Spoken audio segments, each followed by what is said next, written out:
एका सुंदर जंगलात हिरवीगार झाडं, गोड पक्ष्यांचे आवाज आणि शांत वातावरण होतं.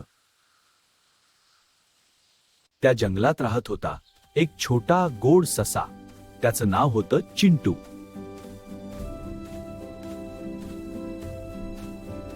चिंटू खूप उत्सुक होता. तो रोज जंगलात नवीन गोष्टी शोधायला फिरत असे. एके दिवशी अरे वा, हे झाड इतकं चमकतंय का? तू कोण आहेस? मी जादूचं झाड आहे. मी फक्त चांगल्या मनाच्या मुलांना मदत करतो.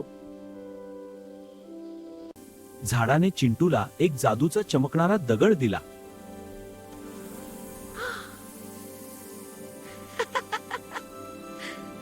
चिंटू जंगलातून फिरत होता.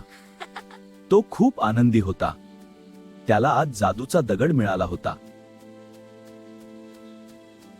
थोड्याच वेळात त्याला एक लहान पक्षी दिसला जो झाडावरून खाली पडला होता. चिंटूने लगेच जादूचा दगड वापरला. आणि पक्षी पुन्हा उडू लागला. पुढे एक हरिण झुडपात अडकलं होतं. चिंटूने पुन्हा मदत केली. तू बरा आहेस ना? चिंटू विचार करू लागला, मी ही जादू फक्त मजेसाठी वापरू का? आणि अचानक दगड चमकणं थांबला. चिंटूला आठवलं, जादू फक्त चांगल्या कामासाठी.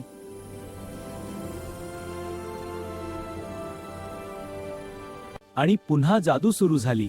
सगळे प्राणी आनंदी झाले.